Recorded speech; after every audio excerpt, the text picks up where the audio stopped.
How are we doing today? Good. Well, in looking at the last game, I think there was a lot of good things that we did in the game, and I think the most important one or the most significant one to me was, we played with good intangibles, better intangibles in the game. We played with a lot of effort, a lot of toughness. I had a little better discipline to execute in the game, which I think led to some explosive plays, which is one of the things that we did well offensively.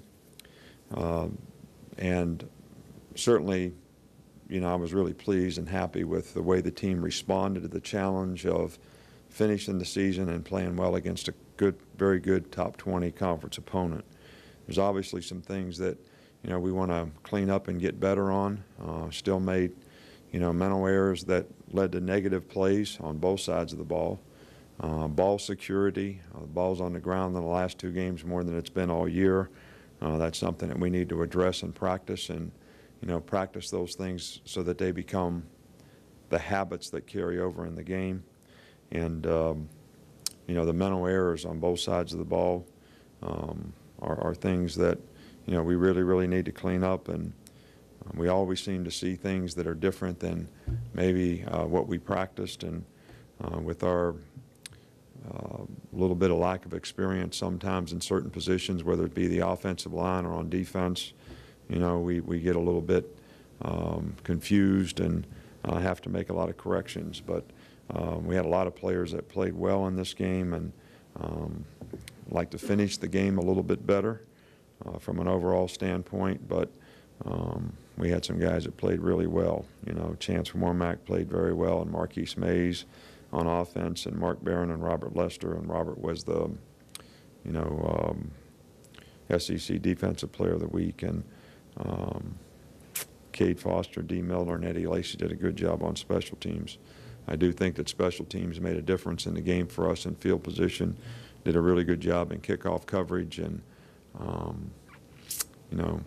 even though the punt return got called back, we had, a positive average on punt return, and they were a very good punt coverage team, so that was, a good thing. We probably have three guys, who won't practice today. Barrett Jones is probably out for this game. Kerry Murphy is probably questionable for this game. And B.J. Scott is probably going to have surgery in the next couple days on an ankle that has never really ever gotten any better over the last 2 or 3 weeks. So, and I think it's a tendon issue. So, since he hasn't responded, the only other way to do this is to fix it. I think in games like this, we always want to be concerned about playing to our standard. We always have a tremendous amount of respect for the team that we're playing. That's what our focus is. That's what we're concerned about this week. We're not concerned about anything else. We're not concerned about anybody else, but the team that we play this week. And technically, we need to prepare well and do what we need to do. I mean, this team played overtime against Jacksonville State, who beat Ole Miss. All right, so we respect the players that they have. We respect the good job of coaching, that they do. They present issues and problems that we need to resolve on offense, defense, and special teams, just like every other team that we play. And even though they have a lot of young players, they have some good players, and very good players. And Bill Curry's a good coach. They have a good coaching staff, and they've certainly done, a very good job, with their team. They've been able to throw the ball effectively. They got a pretty good passing quarterback. Got another guy they bring in and do some wildcat-type runs with, who is a quarterback. So, and this short week of preparation is, something that is going to be challenging for us, and it's going to be challenging for our players to be able to adapt to a new routine and prepare themselves like they need to prepare themselves to go out and play a good game. Coach Saban, just to follow up on that, talk about the challenges of just having such a short time, just a 72-hour window to prepare. Right. Well, today's like Wednesday, if we were playing on Saturday.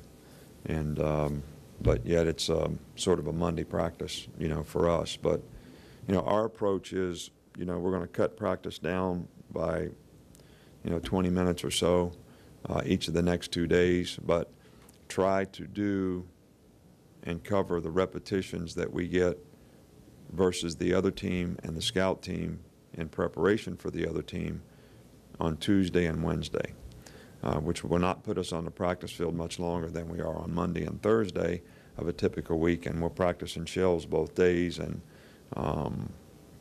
at this point, with this approach, it's going to be a technical knowledge that we have to get, and we can't be focusing on, trying to get fundamental repetitions against each other because we just don't have that much practice time. Also, I was curious if you had hurt your hand on AJ's hip pad as he was coming off the field. No, I didn't feel his hip pad. You need to ask him what he felt. I guess we made, he told me we made ESPN, huh? Well, just to share with you is, I love AJ, and the challenge with AJ has never been about his talent. It's always been about, staying in what you're supposed to do. And, we ran a post over. We're supposed to read it from top down. They got a middle of the field safety and a guy covering Julio and the guy coming over. This was way before we ever got sacked and fumbled and did all that stuff where we had to kick a field goal. And, I just felt like he should have thrown the ball to the guy that wasn't covered running the over route, and instead of trying to make a big play by throwing the ball down the field. You take what the defense gives you. You don't make a decision before it ever happens that, you want to throw a touchdown pass, So you need to check your ego at the door and do what you're supposed to do to make it work for the team. So, I've had this conversation already, so it's not like I'm anything new, but it was a good opportunity to teach, and it was a good opportunity for him to learn.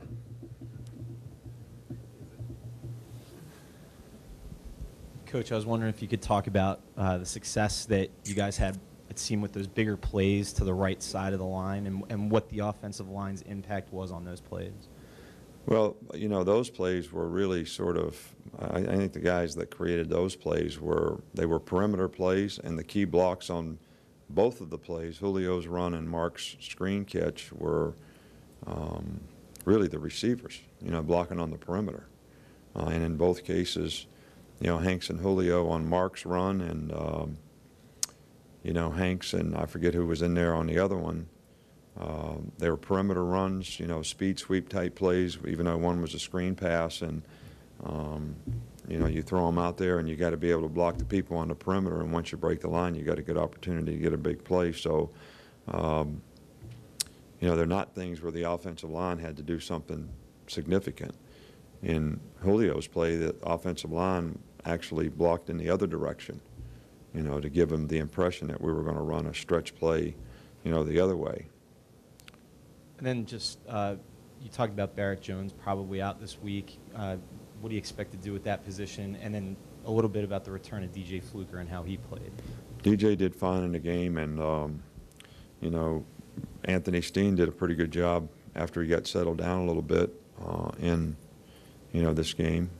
You just get more guys that have less knowledge and less experience, in the offensive line. But we'll probably at least practice Alfred a little bit at guard too. Alfred's kind of the guy that can play left tackle, right tackle, just about play anywhere, and he's really a guard to start with. So we'll practice him some there, just so we have some additional depth. But DJ did fine in the game, and we'll probably end up playing like we finished the game after Barrett got hurt. Coach, how is Trent Richardson feeling, and what's his prognosis for this game? Well, he's practicing today. He actually wanted to play in the last game. We didn't feel like he had practiced enough or he was ready enough, and I still think we have to evaluate that day to day. Be interesting. He really didn't do anything on Friday, Saturday, Sunday. So he's had 3 recovery days as well as rehab days to see where he is today. And that will determine a lot as to, how ready he'll be to play in this game and what contribution he'll be able to make.